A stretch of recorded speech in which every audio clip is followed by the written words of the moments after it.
सर्व मंगल मांगल्ये शिवे सर्वार्थ साधिके शरण्य त्र्यंबके गौरी नारायणी नमस्तुते। स्वागत है आप सभी का आपके अपने YouTube चैनल भोलेनाथ कृपा में। आज इस वीडियो में मैं आपको बताने जा रही हूँ कि शारदीय नवरात्रि कब से शुरू हो रहे हैं, कलश स्थापना का शुभ मुहूर्त क्या रहेगा, पूजा करने का शुभ मुहूर्त तथा पूजा विधि क्या रहेगी। हर साल 4 बार नवरात्रि मनाई जाती है, माघ, चैत्र, आषाढ़ और अश्विन महीने में। अश्विन नवरात्रि को शारदीय नवरात्रि के नाम से भी जाना जाता है। शारदीय नवरात्रि के 9 दिन शक्ति स्वरूपा माँ दुर्गा की पूजा होती है। मान्यता है कि माँ दुर्गा में ब्रह्मांड समस्त शक्तियां समाहित है। नवरात्रि में माता दुर्गा की उपासना करने से हर संकट का नाश होता है। इन 9 ग्रहों की अशुभता दूर होती है और जीवन सुखमय बनता है। शारदीय नवरात्रि के पहले दिन घट स्थापना का शुभ मुहूर्त में की जाती है। इस साल शारदीय नवरात्रि 15 अक्टूबर से शुरू होगी और इसका समापन 24 अक्टूबर को दशहरा पर होगा। 15 अक्टूबर 2023 को पहले नवरात्रि है। इस दिन माँ शैलपुत्री की विधिवत पूजा करनी चाहिए। 16 अक्टूबर 2023 को माँ ब्रह्मचारिणी की पूजा करनी चाहिए। 17 अक्टूबर 2023 को माँ चंद्रघंटा की पूजा करनी चाहिए। 18 अक्टूबर 2023 को माँ कुष्मांडा की पूजा करनी चाहिए। 19 अक्टूबर 2023 को माँ स्कंद माता की पूजा करनी चाहिए। 20 अक्टूबर 2023 को माँ कात्यायनी की पूजा करनी चाहिए। 21 अक्टूबर 2023 को माँ कालरात्रि की पूजा करनी चाहिए। 22 अक्टूबर 2023 को माँ सिद्धिदात्री की पूजा करनी चाहिए। 23 अक्टूबर 2023 को माँ महागौरी की पूजा करनी चाहिए। 24 अक्टूबर 2023 को महापर्व विजयदशमी मनाया जाएगा। शारदीय नवरात्रि पर घट स्थापना का शुभ मुहूर्त जो रहेगा वो 11:24 से 14 अक्टूबर 2023 को शुरू होगा। 15 अक्टूबर की दोपहर 12:32 तक रहेगा।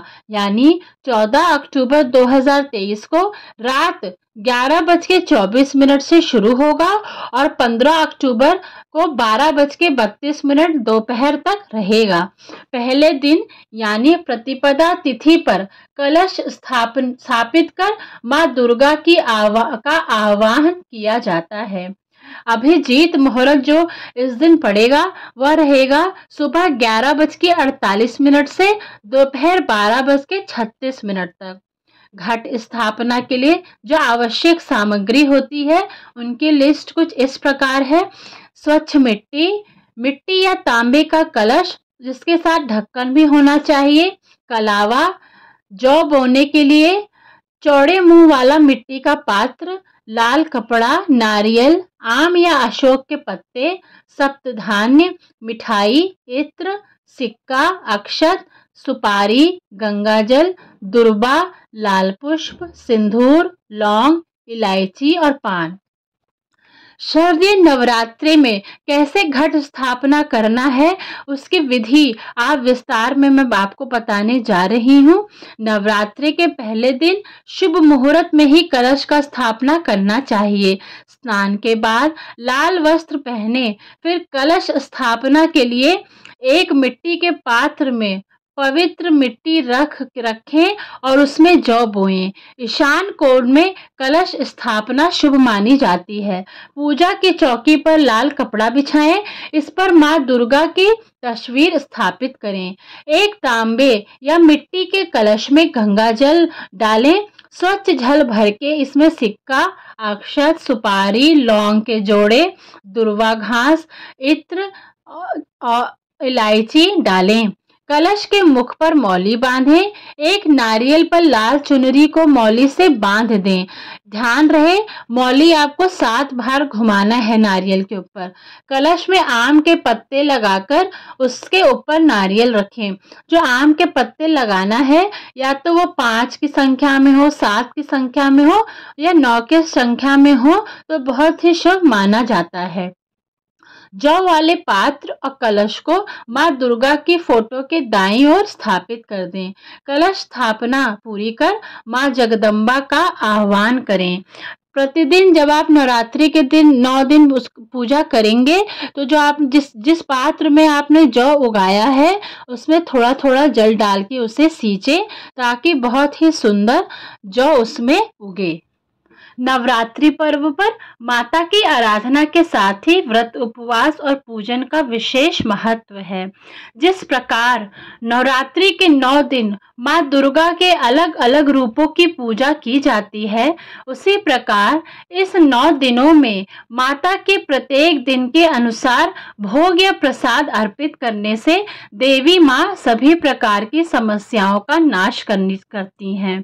नवरात्रि का पहला दिन यानी माँ शैलपुत्री का दिन, इस दिन देवी माँ के चरणों में गाय का शुद्ध घी अर्पित करने से आरोग्य का आशीर्वाद मिलता है तथा सभी व्याधियां दूर होकर शरीर निरोगी हो जाता है। नवरात्रि के दूसरा दिन जो रहता है वह माँ ब्रह्मचारिणी को समर्पित है। इस दिन देवी माँ को शक्कर का भोग लगाने से वे प्रसन्न होती हैं। इस भोग को देवी के चरणों में अर्पित करने के बाद परिवार के सदस्यों में बांटने से सभी की आयु में वृद्धि होती है। नवरात्रि के तीसरा दिन माँ चंद्रघंटा को समर्पित होता है। माँ के इस रूप का पूजन नवरात्रि के तीसरे दिन होता है। इस दिन माँ को दूध या दूध से बनी मिठाई, खीर का भोग लगाकर ब्राह्मणों को दान करना शुभ होता है। इससे दुखों से मुक्ति होकर परम आनंद की प्राप्ति होती है। नवरात्रि के चौथे दिन मालपुए का भोग लगाना चाहिए। इस भोग को मंदिर के ब्राह्मण को दान करना चाहिए। ऐसा करने से बुद्धि का विकास होने के साथ साथ निर्णय लेने की शक्ति भी बढ़ती है। नवरात्रि का 5वां दिन माता स्कंद माता का दिन होता है। इस दिन माता जी को केले का नैवेद्य चढ़ाना बहुत उत्तम होता है। ऐसा करने से आपको उत्तम स्वास्थ्य और निरोगी काया की प्राप्ति होती है। नवरात्रि के छठे दिन देवी माँ को शहद का भोग लगाना बहुत ही शुभ माना जाता है।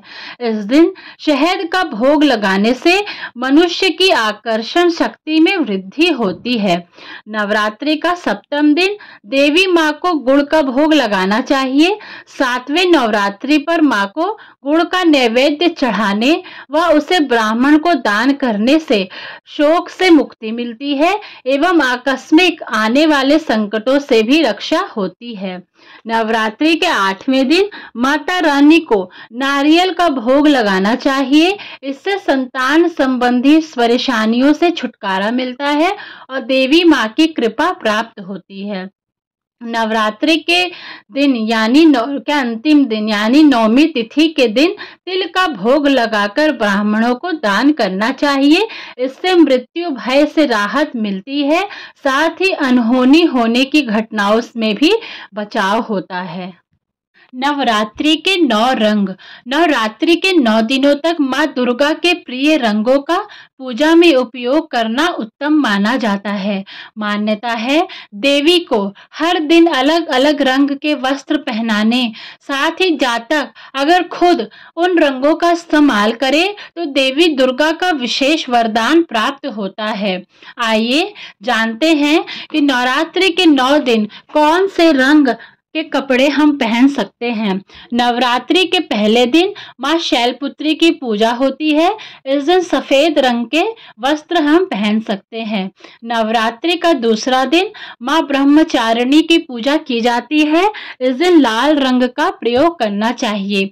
नवरात्रि का तीसरा दिन माँ चंद्रघंटा की पूजा की जाती है। इस दिन नीले रंग का कपड़ा पहनना चाहिए।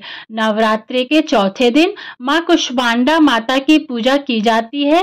इस दिन पीले रंग को उपयोग में लाना चाहिए। नवरात्रि के 5वें दिन माता स्कंद माता की पूजा की जाती है। इस दिन हरा रंग उपयोग में लाना चाहिए। नवरात्रि के 6ठे दिन माँ कात्यायनी की पूजा की जाती है। इस दिन ग्रे रंग के कपड़े का उपयोग किया जा सकता है। नवरात्रि के 7वें दिन माँ काल रात्रि की पूजा की जाती है। इस दिन नारंगी रंग के कपड़े पहनने चाहिए। नवरात्रि के 8वें दिन माँ महागौरी की पूजा की जाती है। इस दिन मोर वाला हरा रंग इस्तेमाल में लाना चाहिए। नवरात्रि के 9वें दिन माँ सिद्धिदात्री की पूजा की जाती है। इस दिन गुलाबी रंग के कपड़े पहनना शुभ माना जाता है। कन्या पूजन अष्टमी या नवमी तिथि के दिन किया जाता है। इस साल अष्टमी तिथि जो रहेगी वो 22 अक्टूबर 2023 को है। इस दिन माँ महागौरी का पूजन, कुल देवी की उपासना और कन्या पूजन करने का विधान है, जो कि बहुत ही शुभ माना जाता है।